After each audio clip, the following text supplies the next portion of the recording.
All right, man, peace. You know, brothers, I remember back in 1993 after Michael Jordan retired for the first time, nobody quite knew what was going to happen in the NBA the next season. No one knew who the favorites should be. Of course, it started off the next season with Phoenix and the New York Knicks as the incumbents because they were viewed as being the second and third best teams the year before after the Michael Jordan-led Chicago Bulls.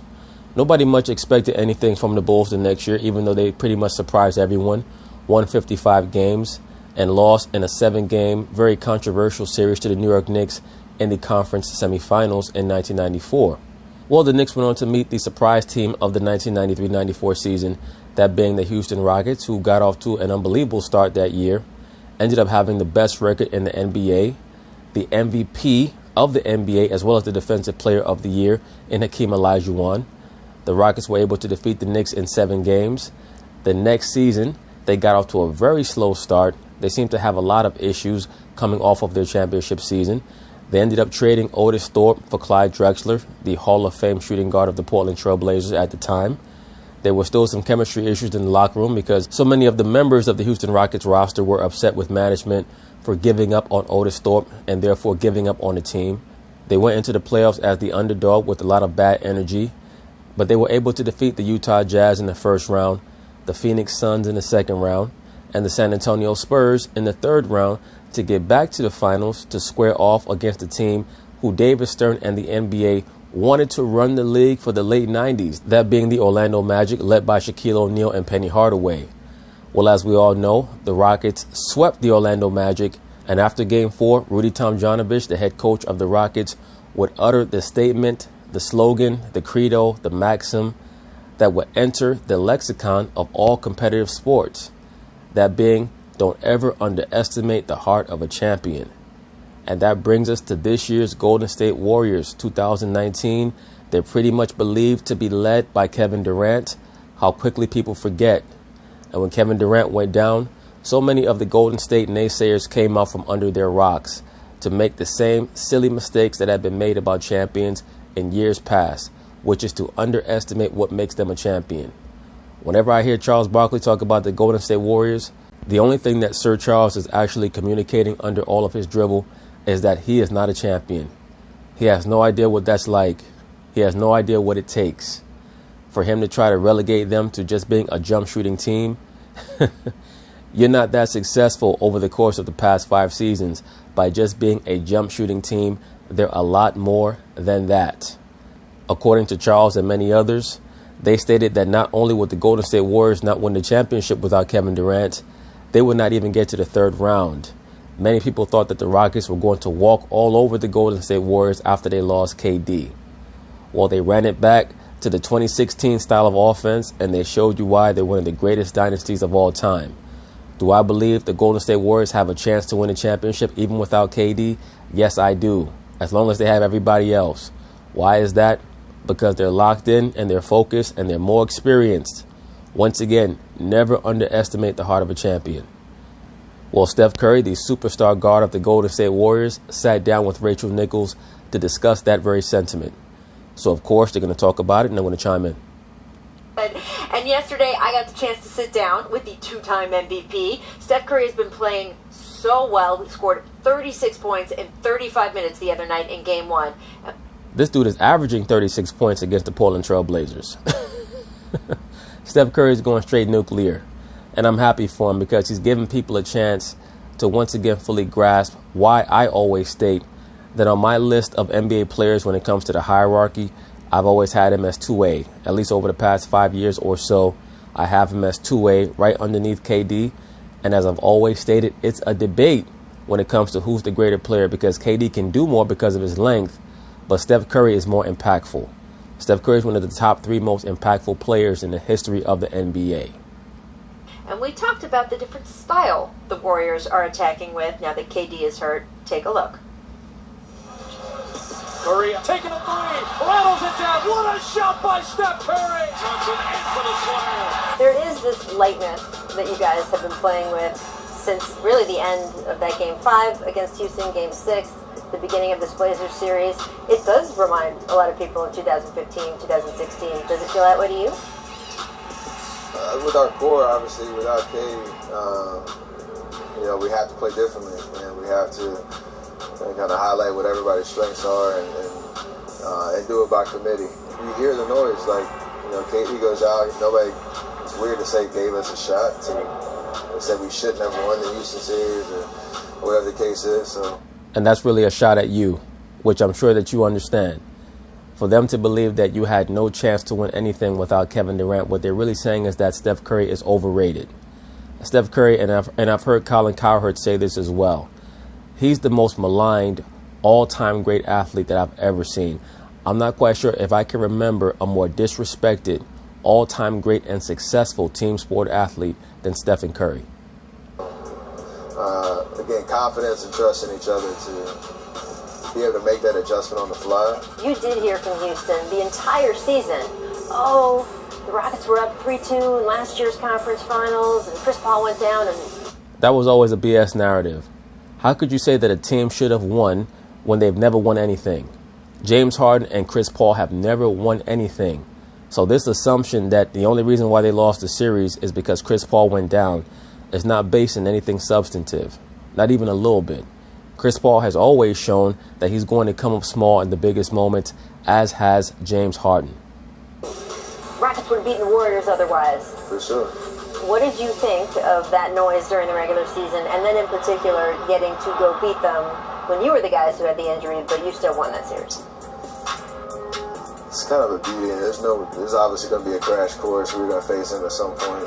I know they have a slogan, run it back, and the whole vibe of like, play the what if game, All that BS.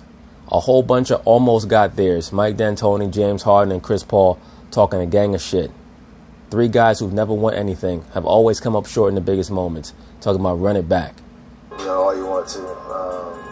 At the end of the day, like you said, we had an amazing 6-game series against them. Do you take a little satisfaction out of the way things went down? You saw the way we celebrated. After how much talking they did? Conference semis, you saw the way we celebrated. That was for a reason.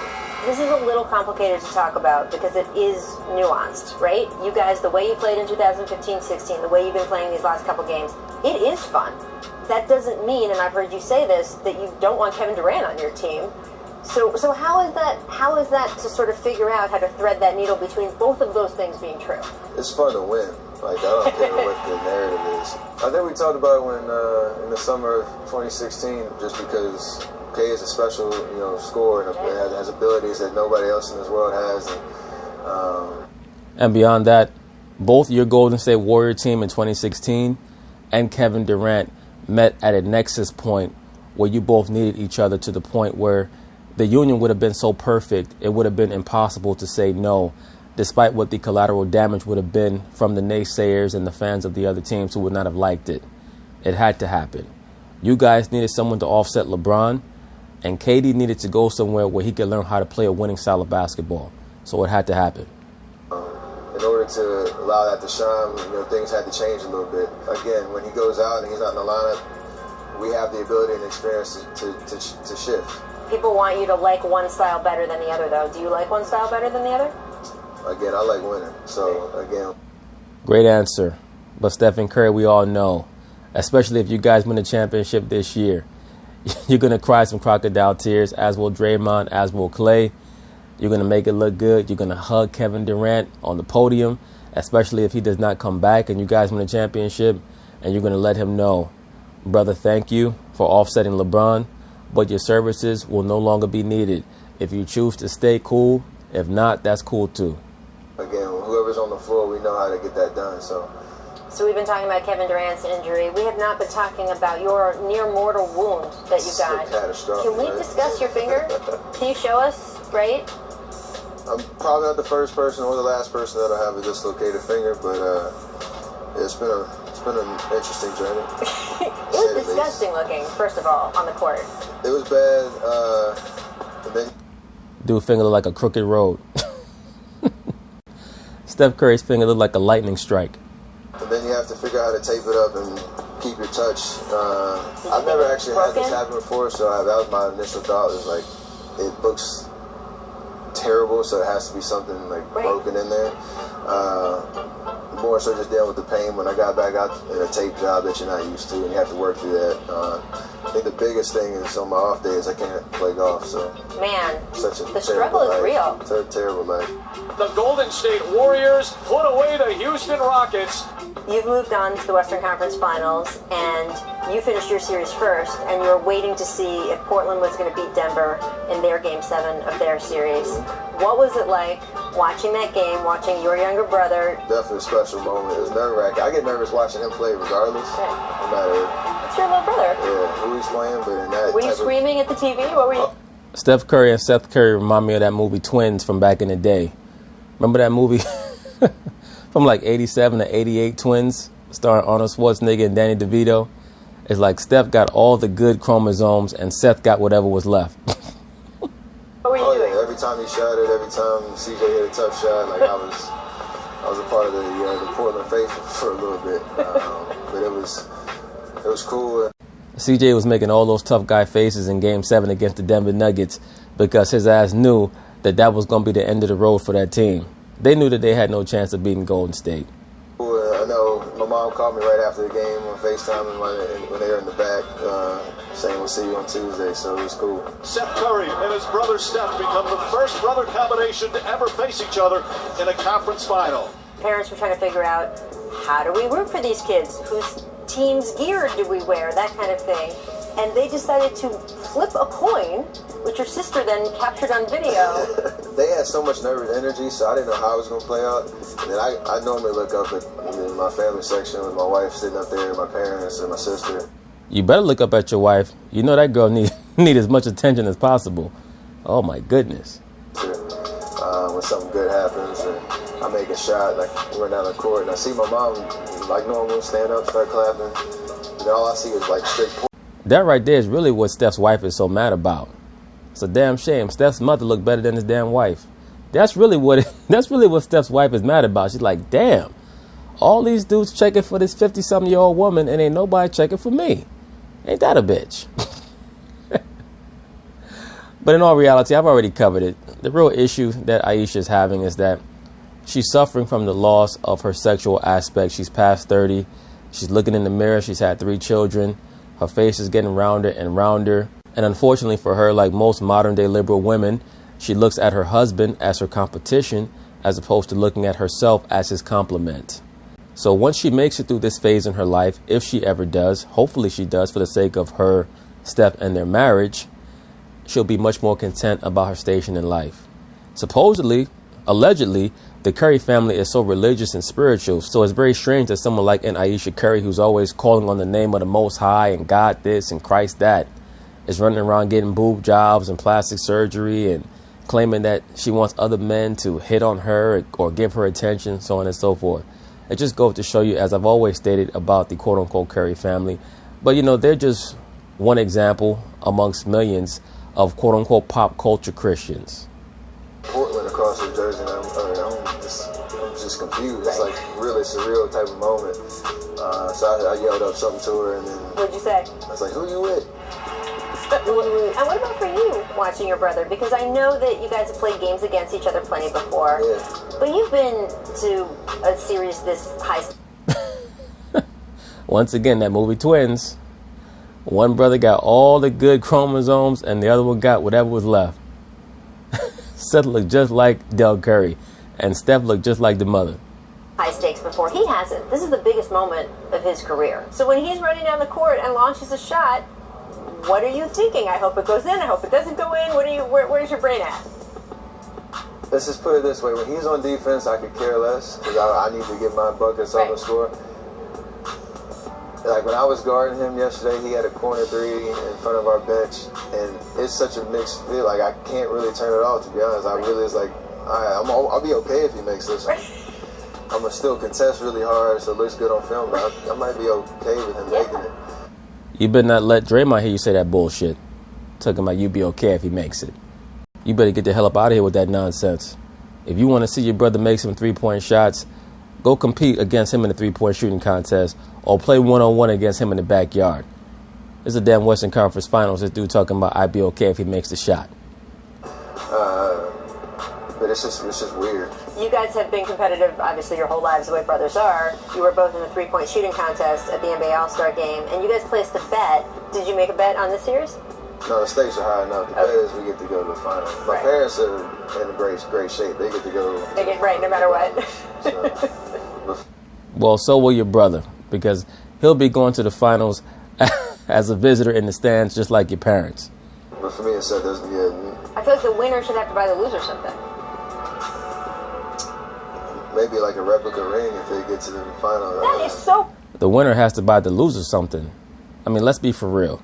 The reason why Seth Curry is even in the NBA is because his brother's in the NBA. And that Curry name resonates. That's the only reason why Seth is in the NBA. And he is an NBA player. He is an NBA player. But if it wasn't for Steph, he would not be in the league right now.